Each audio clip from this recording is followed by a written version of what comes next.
오늘 말씀은 마태복음 5장에 있는 말씀을 다시 보겠습니다. 마태복음 5장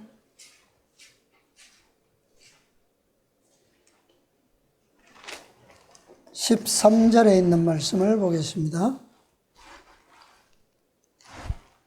13절 말씀 우리 다 같이 읽겠습니다. 너희는 세상의 소금이니 소금이 만일 그 맛을 잃으면 무엇으로 짜게 하려?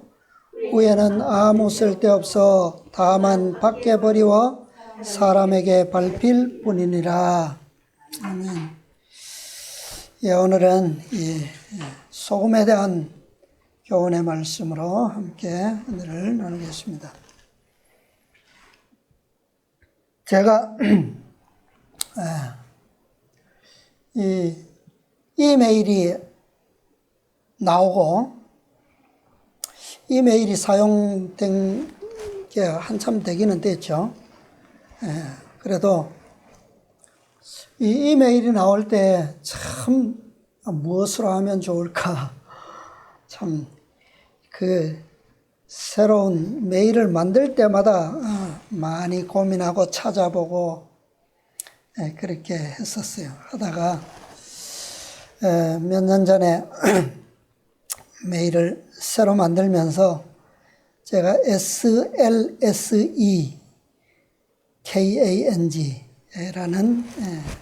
그런 이름을 지었습니다. SLSE 캉. 이것이 뭐냐면 Salt, Light, Savor, Epistle 이런 네 단어의 약자인데 이것은 성경에 나오는 것입니다. 소금, 빛, 향기, 편지라고 하는 약자예요. 오늘 그 salt, 소금에 대한 산상설교에서 말씀하신 그 교훈을 보겠습니다. 참 이 이메일을 짓고 아무한테도 제가 이것이 무슨 내용이라고 하는 것을 제가 얘기하지 않았는데 얘기할 수가 없어요. 제가 어디 보여줄 게 있어야죠. 너희는 세상의 소금이니 너희는 세상의 빛이라 그리스도의 향기니 편지니 그런 말씀들을 우리가 달달 외우기는 해도 실제로 그런 모본을 보이지 못하잖아요. 또 실제로 그렇게 살지 못하다 보니까 늘 이것을 볼 때마다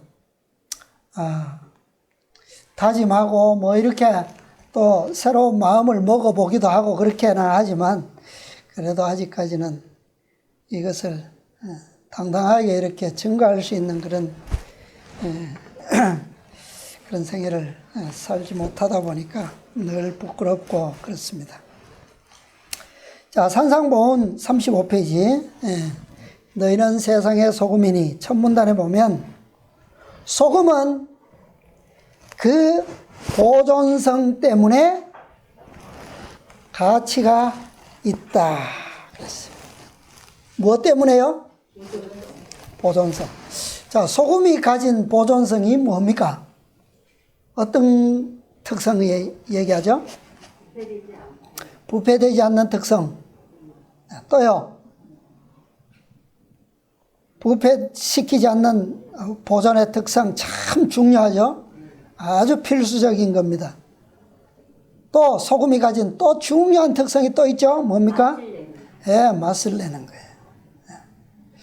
맛을 내는 건데 그 사도 바울이 너희는 구원 얻는 자들에게나 망하는 자들에게나 그리스도의 향기니 그랬어요. 근데 그 향기가 뭐냐면 바로 savor, 맛이에요. 맛. 그래서 이 소금의 특성은 참 중요하고 우리가 그 소금이 주는 그 특성의 교훈의 의미를 늘 매일같이 우리가 묵상하고 또 그렇게 한다면 참 좋을 것 같아요. 자, 그 말씀에 보면 이와 같이 그 첫 문단 마지막 문장을 보면 진리로 거룩함을 입은 그리스도인들은 세상을 처참한 도덕적 부패로부터 보존하는 구원의 특성을 소유하게 될 것이다 그랬어요. 누가요? 너희는 세상의 소금이니, 예수님께서 그렇게 말씀하셨는데 제자들에게. 그런데 어떤 자들이 그 특성을 소유한다고요? 어떤 자들이? 무엇을 통해서요? 아니, 방금 읽은 말씀처럼 어떻게 하는 자들요?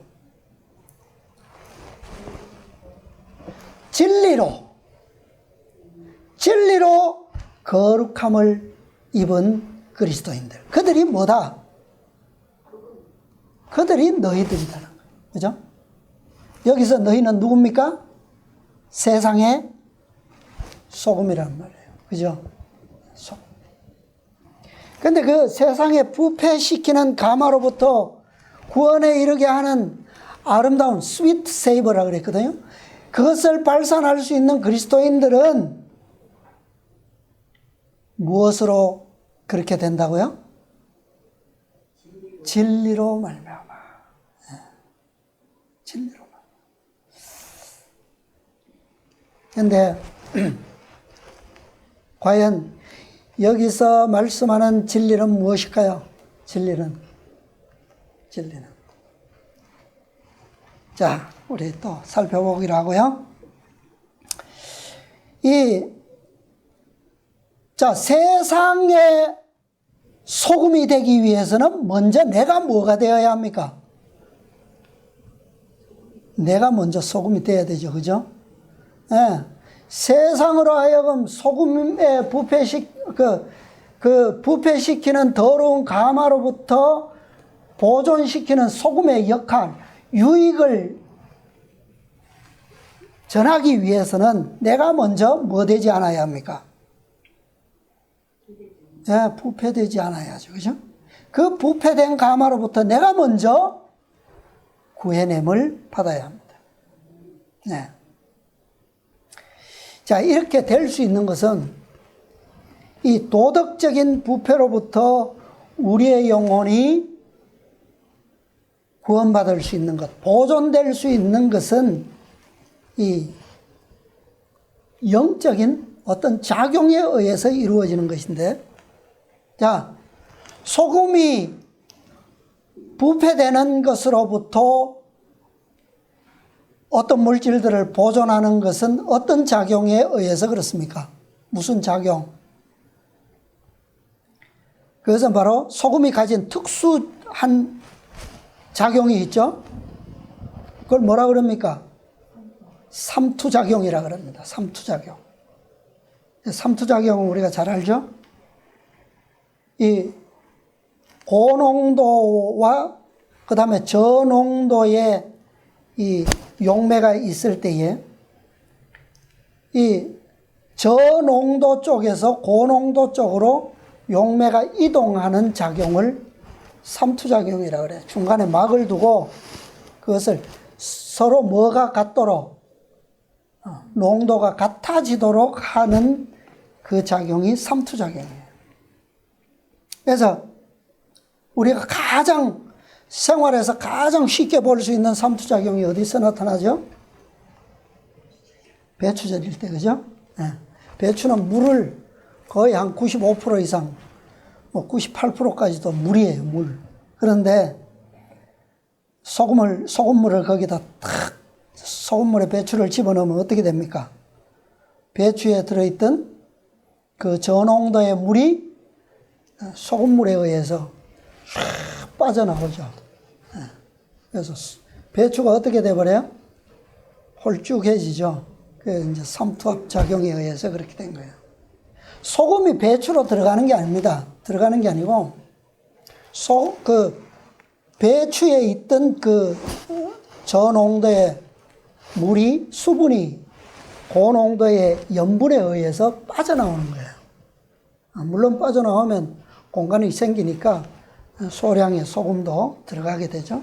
그래서 절여지는 건데, 이 영적인 이 보존도 그래요. 영적인 보존도 이 삼투작용에 의해서 이루어지는 것입니다. 그래서 아까 제가 이 진리가 뭐냐 그랬는데, 그리스도의 사랑. 한마디로 얘기하면 그것이 우리에게는 그 소금의 특성으로서 가진 진리예요. 진리. 그래서 그리스도의 그 사랑이 우리의 마음에, 영혼 속에 작용을 하면 어떻게 해요? 우리 속에 있는 그 저농도의 그죠? 세상적인 도덕적인 그죠? 그 다음에 또 얄팍한 또 뭡니까? 자아적 또 뭐요?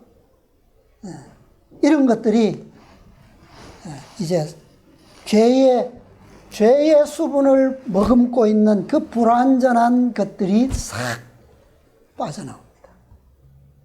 무엇에 의해서요? 그리스도의 사랑에 의해서. 그 사랑의 매질이 불완전한 자아를 사랑하는 모든 요소들을 끌어당겨서, 그리스도의 사랑은 어떤 의미입니까? 하나님의 완전한 의죠. 그죠? 그 의와 동일한 비율로 농도를 맞추는 작용을 하는 거예요. 무엇이? 사랑이. 인간의 사랑이 아니죠. 그리스도의 사랑이 그 작용을 하는 거예요. 하나님의 의는 순수하죠. 그죠? 순수한 의입니다. 우리가 이제 이 보석의 순도, 금의 순도를 따질 때 뭐로 나타냅니까? K로 나타내죠. 캐럿. 한 움큼 잡았을 때 잡히는 양, 그것이 24K입니다. 표시는 99.99%까지 표시하는데, 하나님의 의는 99.99%가 아니라 완전한 100%죠. 그죠? 그렇기 때문에 우리가 그분의 의와 접촉하고만 있다면, 다시 말해서 그리스도의 사랑과 우리가 접하고만 있다면, 우리 속에서 불완전한 죄의 성분을 완전히 빼낼 수가 있다는 거예요. 작용에 의해서. 그래서 그분의 품성과 우리의 품성이 동일하게 될 때 우리의 영혼은 완전한 영원한 구원을 이루게 됩니다. 그러니까 궁극적인 구원을 성취하게 되겠죠. 그래서 이 식물에서 일어나고 있는 그 삼투작용은 세포막을 사이로 두고 서로의 농도를 맞추기 위해서 이루어지는 그런 작용인데, 하나님의 의는 바로 인간의 타락한 이기적 자아, 그 이기적인 사랑을 자아희생적인 사랑으로 그 농도를 맞추시기 때문에 그렇게 가능하다는 거예요. 자, 이 비율이 균형을 이루지 못하면 영혼은 결국 뭐 할 수밖에 없어요? 구원에 이를 수가 없습니다. 자, 이것은, 이 소금은 생명의 존재들에게 있어서 아주 절대적인 필수 3대 요소에 속하는 물질입니다. 자, 지구상에 존재하는 모든 생명들에게 절대적인 3대 필수 요소가 뭐예요? 물, 또 세 가지라고 그랬어요. 그 중에 하나가 소금이라고 그랬고요. 그 다음에 물, 또 하나는 뭘까요? 공기일까요?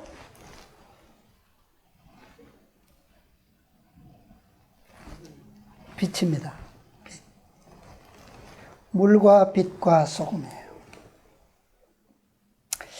자, 우리가 잘 봅시다. 우리 실생활에 지구상에 존재하는 그런 상식적인 것들인데, 육지의 생명들, 육지의 생명체들을 건강하게 보존하는 것은 뭐예요? 그 물이죠, 그죠? 깨끗한 물이에요. 우리 생명체들이 사용하는 깨끗한 물은 지구상에 존재하는 전체 물의 3%도 되지 않습니다. 그리고 인간들이 실제로 취할 수 있는 물은 0.0 몇 %도 안 돼요, 사실은. 대부분의 물이 어디에 있어요? 우리가 먹을 수 있는 물도 빙하나 지하수나 그 다음에 호수나 강 이런 데 있고 3%도 97%는 다 바닷물이죠. 그죠?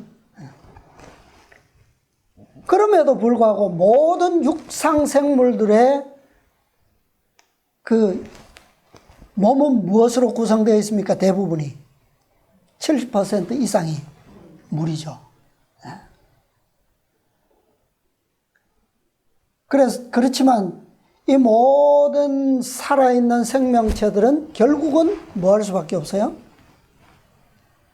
죽을 수밖에 없어요. 그죠? 동식물들은 죽을 수밖에 없는데, 살아있을 때는 물론이거니와 죽을 때까지 이 삶과 죽음을 통해서 온갖 더러움을 어떻게 합니까? 내놓죠. 내놓아서 결국은 끊임없이 그것이 어디로 들어갑니까? 바다로 들어가요. 그렇지만 이 바다와 지상에 있는 수없이 많은 다양한 생물들을 이 부패로부터 보존할 수 있는 환경이 가능한 것은 또 뭐 때문이에요? 바다에 있는 소금 때문이에요. 바다의 그 염분의 농도는 평균적으로 3%밖에 되지 않는데, 그것이 이 지구를 사실은 말할 수 없는 부패와 죽음으로부터 보존하는 거죠. 수천 년 동안 그렇게 해왔어요.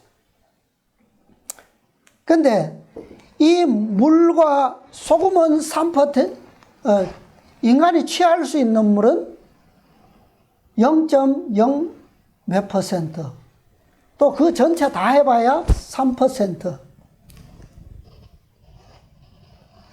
온 지구가 거의 물로 70% 이상이 물로 뒤덮여 있는데, 근데 그것을 보존하는 것은 또 뭐예요? 바닷물이 또 그렇게 하는 거고, 3%밖에 되지 않는. 근데 이 물과 소금의 염분의 균형을 변함없이 유지시키는 건 뭐냐? 그게 뭘까요? 그게 빛입니다. 서로 연관성이 없을 것 같지만 신기하죠? 사실은 이 물과 소금의 모든 균형을 이루어서 생명체들로 하여금 조화로운 환경을 만들어주는 것이 빛이에요. 여기서 순환관계를 우리가 설명하는 것은 길지만, 그러나 이 세 가지 필수 요소 때문에 서로의 작용을 통해서 오늘 우리는 그나마 부패되어 가고 있는 죄악 세상 가운데서도 건전한 생명을 유지하고 살고 있다. 그렇게 볼 수 있어요. 그런데 수천 년 동안 이런 관계들을 유지해 왔는데, 이 말세에 일어난 인류의 문명 때문에 순식간에 그 생명체들의 보존 한계가 이르러 왔습니다. 그죠? 오늘날 이 지금까지 균형을 잘 이루어왔던 바닷물, 온도, 공기, 햇빛, 모든 것이 다 어떻게 되어버렸어요? 다 균형을 잃었어요. 다. 근데 그 균형을 잃은 시간이 불과 200년도 채 안 된다는 거예요. 말세로부터 시작된 이 인류의 문명 세계가 사실은 그 모든 것을 파괴시켜 버렸어요. 그것은 뭘 말해줍니까? 오늘날 세상이 이 피조물의 가장 영장류인, 그죠? 인간이 도덕적인 무엇 때문에요? 타락 때문에. 무엇을 거절한 결과예요? 의의 태양이신 하나님의 의의 빛을, 그죠? 그 빛을 거절한 결과예요. 그 빛을 인간들의 마음속에서 받아들여졌더라면 오늘날 도덕적인 부패상의 타락상은 아직도 균형을 잘 맞추고 있었을 거라는 겁니다. 그렇죠? 물과 소금의 균형이 깨졌다라고 하는 것은 바로 빛의 균형이 깨졌다라는 의미예요. 자, 그것은 예수님께서 2000년 전에 우리에게 너희는 세상의 소금이다. 너희는 세상의 빛이라. 라고 말씀하신 그 그리스도인의 특성의 한계에도 거의 뭐 했다는 거예요? 거의 다다랐다는 얘기입니다. 그렇죠? 3%의 소금이 바다의 부패를 막을 수 없는 환경이 된 것처럼 오늘날 이 시대의 그리스도인들의 특성이 온 인류의 타락의 조류를 결코 막지 못할 그런 한계까지 왔다라고 하는 거예요. 우리가 바다 전체를, 소금이 바다 전체를 부패로부터 보존할 수 없지만, 그러나 그 평균 3%의 바닷물이 지금도 부분적으로는 수많은 생명체들을 어떻게 하고 있어요? 보존하고 있죠. 그죠? 근데 그것은 뭐 때문에 그러냐 하면 해류라고 하는 것이 있어서 그게 가능한 거예요. 해류라고 하는 것이. 그래서 이 한류와 난류의 이 해류가 그것을 수중 생물체의 그 건강을, 보존성을 유지하고 있는 겁니다. 그것처럼 이 인간의 거대한 부패와 타락의 조류는 막을 수 없을지라도 여전히 그리스도인 특성은 영혼들을 어떻게 해요? 구원의 해류로 이끌 수 있다라고 하는 거예요. 아직도. 우리가 전체는 막을 수 없습니다. 그러나 그 따뜻한 해류와 그 다음에 맑은 것을 따라서 움직여지는 그러한 영향력에 의해서 우리는 우리의 특성들을 세상에 끼칠 수 있다라고 하는 거죠. 자, 산상보훈 다시 보면요. 다음 문단에 소금은 어떻게 되어야 된다고요? 첨가되는 물질과 어떻게 되어야 한다? 섞여져야 한다. 소금이 아무리 필수적이고 좋은 것이라 할지라도 그 특성에 완벽하다 할지라도 뭐 되지 않으면요. 그 목적하는 그 물질과 부패로부터 막기 위한 그 물질과 뭐 하지 않으면 섞여지지 아니하면 소용이 없어요. 그죠? 소금은 그 자체로 소금일 뿐입니다. 그러나 그 소금이 잘 섞여질 때, 섞여진다라고 하는 것은 뭐예요? 소금이 뭐 해야지만 되는 거예요? 녹아야만 돼요. 그 섞이는 물질과 녹지 않으면, 함께 어우러지지 않으면 안 되는 거라는 거죠. 그것은 또 보존의 역할을 다하기 위해 첨가물을 뚫고 들어가 그것을 어떻게 해야 한다? 절여야 한다. 이와 같이 사람들이 구원하는 복음의 능력과 접촉하는 것은 개인적인 만남과 교제를 통해서 이루어진다. 그들은 집단이 아닌 개인으로 구원을 얻는다. 개인에 감하는 일종의 능력이다. 자, 소금이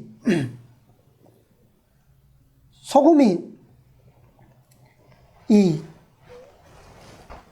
잘 섞임으로 인해서 그러니까 그리스도의 사랑이 우리의 마음속에서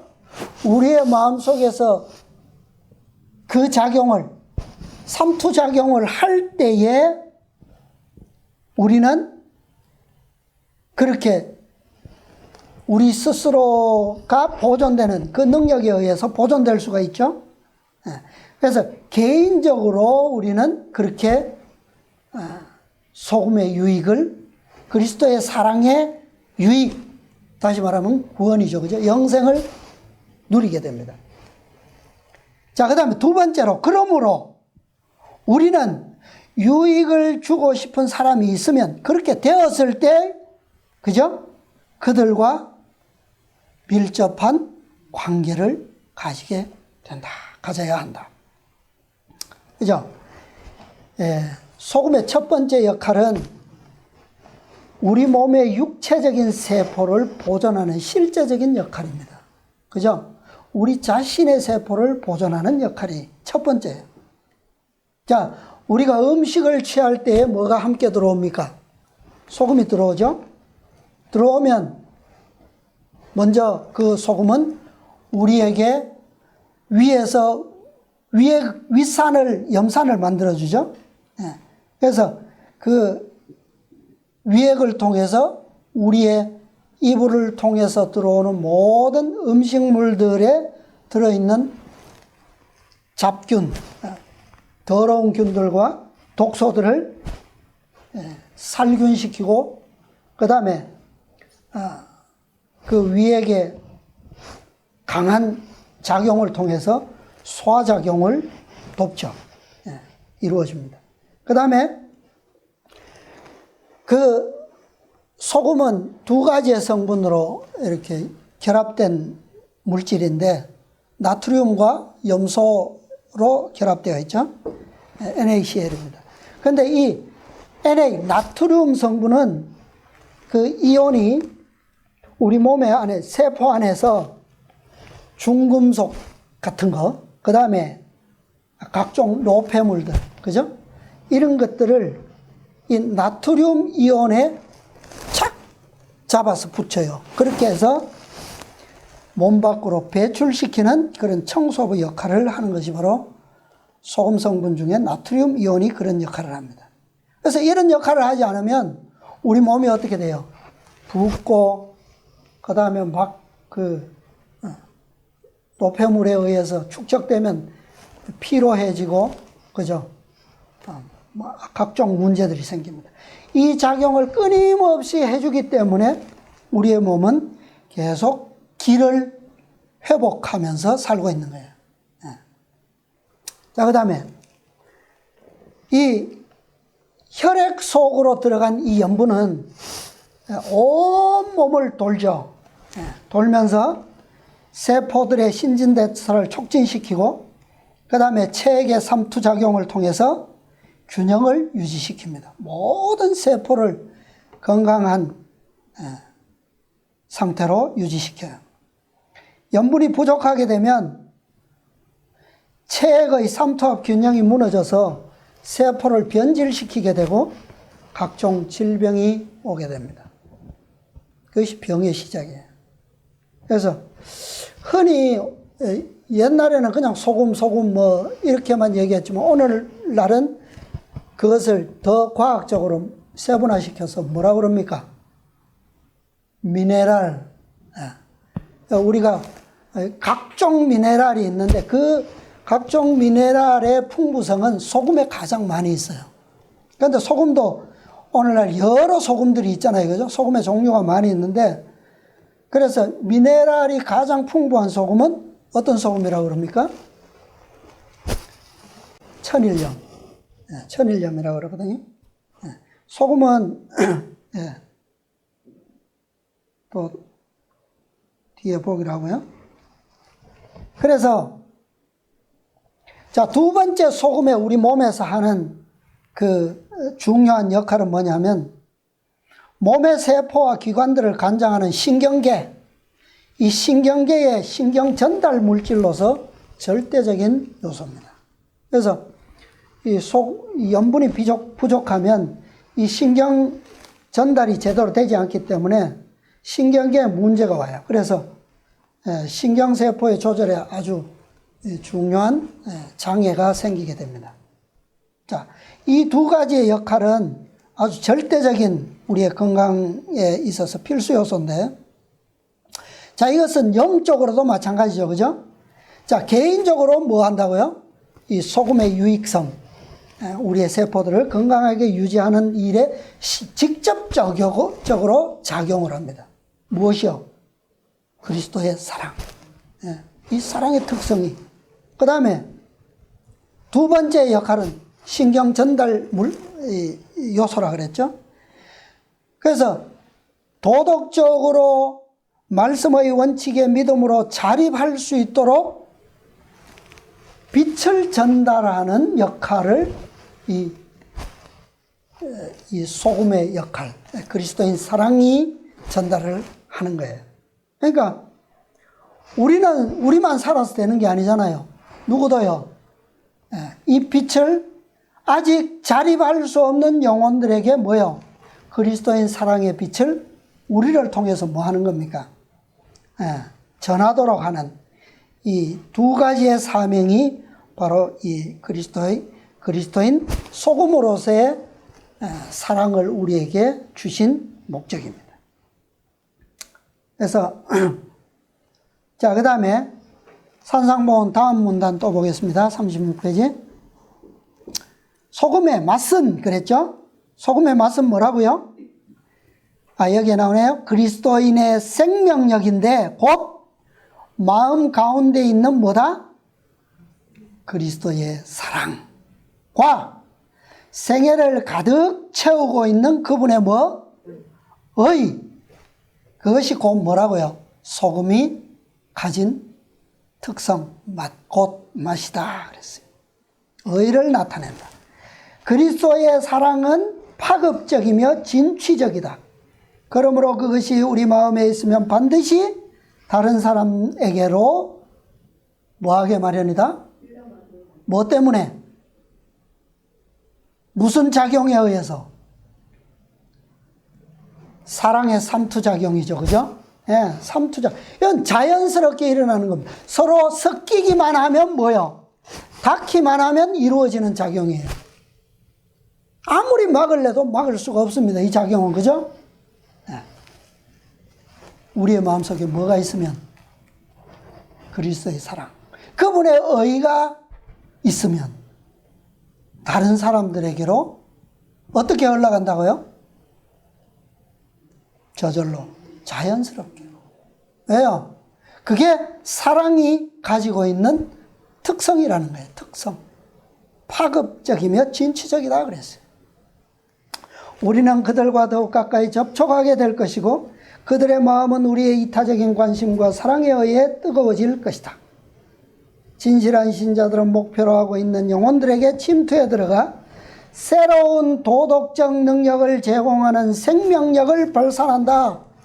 새로운 도덕적 능력을 제공하는 생명력, 그게 뭐라고요?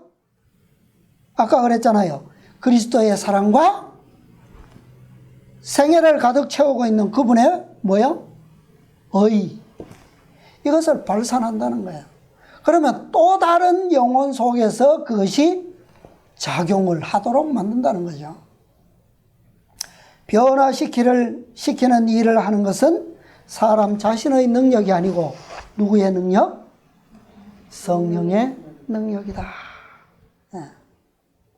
자, 이제 말씀드릴게요. 소금은 크게 두 가지로 나뉠 수 있는데 하나는 아까 말씀드린 뭐야? 천일염이고 또 하나는 정제염입니다. 자, 정제염은 바닷물을 이 전기 분해시켜서 만드는 소금이에요. 그래서 이 전기 분해를 하면 순수한 염화 나트륨만 만들어집니다. 99%. 99.8%까지 나온다 그래요. 그렇기 때문에 이 소금은 순수하지만 매우 짜고 그렇습니다. 반면에 천일염은 염화나트륨 농도는 80% 정도밖에 안 돼요. 덜 짜다는 얘기죠.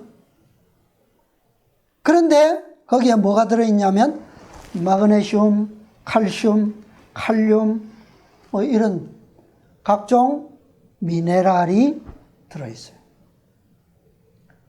자, 천일염은 어떻게 만듭니까? 예, 햇빛과 바람에 의해서 만들어지죠. 예, 똑같은 바닷물이지만 햇볕에 의해서 수분을 증발시킬 때에 남는 결정체가 바로 소금입니다. 천일염이죠. 그런데 이 천일염도 그 햇빛과 바람의 양에 따라서 지역적으로 맛이 달라요. 그 양이 얼마나 햇빛과 바람이 이 떫고 쓴맛을 내는 간수의 양을 줄여주는 만큼 소금의 맛은 달라지는 겁니다. 그래서 이 소금의 맛은 아까 뭐라고 그랬어요? 산상보훈에서 그것은 바로 그리스도인의 생명력이다. 떫은 간수가 덜 빠져가지고 떫은 소금 맛은 어때요? 그런 소금으로 음식을 만들면 어떻습니까? 음식이 쓰게 되죠. 쓴맛이 나요. 근데 그리스도인의 생명력이 쓴맛이 나면 좋겠습니까? 무엇을 많이 받을 때 스위트 세이버가 된다고요? 햇볕과 바람. 이것이 필수예요. 천일염의 맛을 내는 조건은 햇볕과 바람입니다. 다시 말하면 햇볕은 누구의 상징이에요? 그리스도의 사랑이에요. 그리스도의 사랑을 얼마나 많이 받느냐, 깊이 깨닫느냐, 그분의 사랑에 얼마나 우리의 심령이 절여지느냐에 따라서 맛이 달라져요. 또 한 가지는요, 바람입니다. 바람은 어떤 상징을 가지고 있죠? 성령의 역사의 상징이에요. 그래서 얼마나 우리의 그 심령에 새겨진 그 말씀, 진리, 그리스도의 사랑을 우리가 얼마나 성령에 의하여 절여지고 깊이 깊이 스며드느냐에 따라서 맛은 달라진다는 거예요. 그러니까 매일매일 우리가 그분의 십자가 앞에서 성령에 의해서 우리의 심령을 그분의 사랑으로 절이는 것은 얼마나 필요하겠습니까? 그렇게 될 때에 우리에게서 나가는 그 가마력은 저절로 파급적이고 진취적으로 나가면서도 그것은 어떤 맛으로요? 아주 부드러운 쓴맛이나 떫은 맛이 아닌 아주 스윗한 맛으로 흘러나가는 것이 바로 그리스도인의 뭐다? 생명력이다 그랬어요. 자, 우리는 그분의 생에 가까이 나아가면 갈수록 그분의 사랑에 더 감동될 것입니다. 그죠? 이럴 때에 바로 그리스도인의 맛이 달라지는 거예요. 자, 고린도후서 사도 바울은 2장 15절에 보면 우리는 구원 얻는 자들에게나 망하는 자들에게나 하나님 앞에서 그리스도의 향기니 그랬어요. 이 사람에게는 사망으로조차 사망에 이르는 냄새요, 저 사람에게는 생명으로조차 생명에 이르는 냄새라. 누가 이것을 감당하리요? 이 작용을 감당하는 자들만이 뭐예요? 자들만이 진정한 소금의 역할을 할 수가 있습니다. 어떤 사람에게는 사망에 이르는 맛이 될 수도 있습니다. 그것이 우리가 쓴맛을 내는 소금이기 때문에 그런 것이 아니에요. 그리스도의 사랑에 충분히 절여지면 그럼에도 불구하고 어떤 사람에게는 무슨 맛이 된다고요? 사망의 맛이 될 수 있다 그랬어요. 어떤 사람에게는 생명에 이르는 맛이 될 수도 있습니다. 소금은 완전하지만 소금을 받아들이는 용매가 불완전하면, 그것이 빛을 거절하면 사망에 이를 수도 있는 거예요. 왜요? 진리는 어떤 검이라고요? 한쪽으로만 날이 서 있는 것이 아니라 양날성 검이기 때문에 그렇습니다. 그렇죠? 시대의 소망 306페이지에 보면 그대는 부패를 막는 소금처럼 하나님의 사랑의 향기가 세상이 부패하는 것을 막을 수 있도록 사람들 가운데 거해야 한다. 어떤 향기요? 사랑의 향기. 하나님의 사랑의 향기가 그랬어요. 그 향기가 세상이 부패하는 것을 막을 수 있다 그랬어요. 성령의 감화하심에 응답하는 심령은 하나님의 축복이 흘러가는 통로이다. 이 짧은 두 문장의 말씀이지만 소금의 두 가지의 특성을, 그리스도의 사랑과 성령의 감화에 대한 두 가지의 특성을 잘 설명해 주고 있습니다. 자, 근데 예수님께서는 이 너희는 세상의 소금이니 하시면서 그 뒤에는 더 긴 경고의 말씀을 하셨어요. 소금이 만일 뭐하면, 맛을 잃으면 무엇으로 짜게 하겠느냐? 후에는 아무 쓸데없어 다만 밖에 버리워 사람에게 밟을 뿐이라. 엄숙한 경고를 덧붙이셨습니다. 그죠? 자, 그 다음 그 문단에 보면요, 산상보훈에 사람들은 그리스도의 말씀을 듣는 동안 맛을 잃어 쓸데없이 되었기 때문에 내어버림을 당한 흰 소금이 길바닥에서 반짝이고 있는 것을 볼 수 있었다. 맛을 잃어버린 소금은 무엇인가?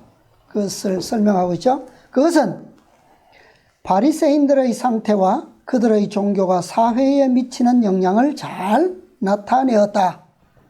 다시 말하면 그들의 신앙이 사회에 유익을 준다는 말입니까? 못 준다는 말입니까? 거꾸로 악영향을 미치고 있다는 말이죠. 그것은 하나님의 은혜의 능력이 떠난 모든 사람들의 생애와 같아. 냉랭하고 그리스도가 없는 상태에 놓인 사람들의 생애를 나타낸다. 다시 말하면 그들의 마음속에 어떤 작용이 전혀 일어나지 않는다는 겁니까? 그리스도의 사랑의 삼투작용이 일어나지 않고 있다는 거예요. 그죠? 네. 무엇은 있는데? 진리는 있는데, 그죠? 말씀은 있는데 그 말씀이 뭐 하지 않고 있는 거예요, 지금? 역사되지 못하고 있는 거예요.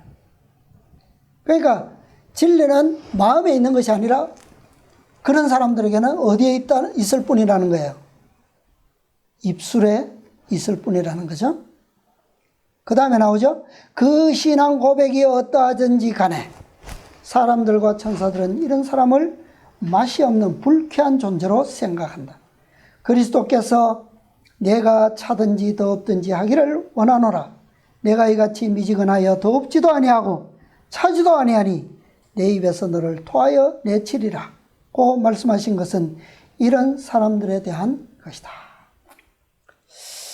자, 이 말씀을 보면 결국은 산상설교에서 팔복과 함께 너희는 세상의 소금이니, 이 말씀의 성취도 결국 누구를 통해서 성취되겠다는 거예요? 마지막 때에 일곱째 교회, 라오디게아 교회에 주신 경고 아닙니까? 그죠? 이 시대에 하나님의 백성들을 통해서 완전한 성취를 이루시겠다라고 하는 것을 볼 수가 있죠. 네. 자, 그 다음 문단요. 그리스도를 개인의 구주로 믿는 산 믿음이 없으면 회의적인 이 세상에서 가마를 끼칠 수 없게 된다. 우리는 우리 자신이 가지고 있지 않은 것을 다른 사람들에게 어떻게 해요? 줄 수 없다. 이게 뭡니까? 법칙이죠, 법칙. 그죠? 우리가 인류의 축복과 향상을 위하여 가마력을 발휘하는 것은 그리스도에 대한 우리 자신의 희생과 헌신에 비례된다. 저절로 된다 그랬는데, 저절로 되는 것은 어떤 법칙이라고요? 비례의 법칙입니다. 비례의 법칙. 우리가 가마력을 얼마나 발휘하느냐는 우리가 그리스도에 대한 우리 자신의 희생과 헌신에 비례된다 그랬어요. 얼마나 사랑하느냐에 따라 달린 것입니다. 현장에서의 봉사와 진실한 사랑, 그리고 실제적인 경험이 없으면 도와줄 수 있는 능력은 물론 하늘과의 연결과 생애를 통해 발산하는 그리스도의 향기를 가질 수가 없다. 다시 말하면 이 그리스도인 사랑의 특성은 무엇을 통해서 만들어지는 겁니까? 경험을 통해서 만들어지는 것이죠. 경험을 통해서. 만일 성령께서 예수님의 진리를 이 세상에 전하기 위한 대리자로 우리를 사용하실 수 없다면 우리는 맛을 잃고 아무런 가치가 없게 된 소금과 같다. 성령의 역사가 일어나지 않으면 우리를 사용하실 수가 없는 것은 당연한 거죠. 우리는 그리스도의 은혜를 충분히 받지 못함으로 우리가 믿노라고 주장하는 진리에 거룩하게 하는 능력이 전혀 없는 것처럼 세상에 증거하고 있다. 따라서 영향을 미치는 것이 오히려 하나님의 말씀을 뭐하게 만드는 결과? 무익하게 만드는 결과를 가져온다. 입으로는 믿노라 하면서 실제로 그런 모습이 나타나지 않으면 과연 저 말씀이 그렇게 되는 걸까? 저 사람을 보면 결과가 부정적이죠. 자, 그것을 사도 바울은 이 사랑의 이 능력에 대해서 잘 설명하고 있죠. 내가 사람의 방언과 천사의 말을 할지라도 말은 그럴듯한데 뭐가 없으면? 사랑이 없으면 소리나는 구리와 울리는 꽹과리가 되고 아무 의미 없는 소리가 된다는 거죠. 내가 예언하는 능이 있어 모든 비밀과 모든 지식을 알고 또 산을 옮길 만한 모든 믿음이 있을지라도 사랑이 없으면 그 예언도 아무런 의미가 없다는 거죠. 예언은 뭐 하는 거예요? 예언과 진리의 지식은 뭐 하게 하는데 의미가 있습니까? 네, 사랑하게 하는데 의미가 있는데 결국 그것이 무엇을 만들어요? 우리로 하여금 그분의 영광 앞에 서도록 만들잖아요. 그죠? 그분의 사랑과 그분의 의와 농도가 같아지게 됨으로 인해서 우리가 뭐 할 수 있어요? 그분의 나라에 있게 될 수 있는 거 아닙니까? 세상과 하늘과의 지금 막아놓은 그 막을 통과할 수 있는 유일한 작용, 그게 무엇이야 만들어주는 거예요? 그리스도의 사랑. 사랑이 만들어주는 건데, 예. 자, 그 다음에 내가 아무것도 아니요 내가 내게 있는 모든 것으로 구제하고 또 내 몸을 불사르게 내어줄지라도 사랑이 없으면 내게 아무 유익이 없느니라. 그것은 그냥 부질없는 희생이요 부질없는 죽음에 불과한 거죠.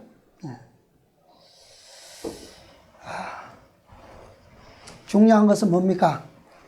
그리스도의 사랑이 내 마음속에서 소금의 역할을 하도록 내가 뭐 해야 합니까? 내 스스로가 뭐예요? 그분의 사랑에 의해서 이 막을 뭐 해야지만 열어주면 저절로, 그죠? 내 자아에 이 더러운 물을 샥 빼가는 거죠. 그럼 나는 쪼그라들고 그 속에 뭐가 들어옵니까? 그분의 의가, 그분의 사랑이 차게 되겠죠. 자, 그 다음에 산상보훈 38페이지요. 이 마지막 문단입니까? 사랑은 마음을 가득 채울 때 다른 사람들에게로 어떻게 된다고요? 흘러가게 될 것이다. 그것은 그들로부터 받는 호의 때문에 그런 것이 아니라 무엇이?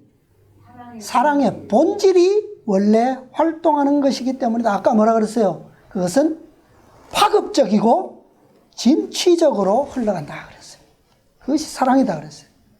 저절로 그렇게 되는 거죠. 사랑은 품성을 개조하고 충동을 억제하며 적의를 제거하고 애정을 고상하게 해준다. 이게 뭡니까? 삼투작용이죠. 삼투작용. 이 사랑은 우주와 같이 넓으며 천사들의 그것과 조화를 이룬다. 바다처럼 그리스도의 사랑은, 그래서 그것인 하나님의 사랑, 태산보다 높고 바다보다 깊고 넓고 뭐라 그랬습니까? 그렇죠?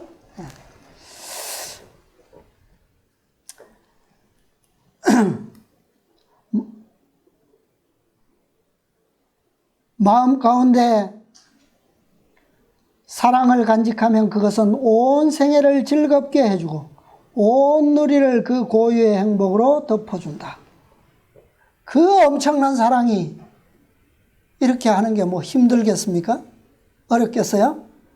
이 작은 우리 몸에 세포가 뭐 100쪽인지 1000쪽인지 뭐 그렇게 많다 그러지만 그 세포를 바꾸는 게 그렇게 어렵겠습니까? 우리로 세상의 소금이 되게 할 수 있는 것은 무엇뿐이다? 이 사랑, 바로 이 사랑뿐이다. 여러분, 이 사랑으로 푹 절여지시기 바랍니다. 자, 시대의 소망 한 말씀 읽고 마치겠습니다. 439페이지인데요.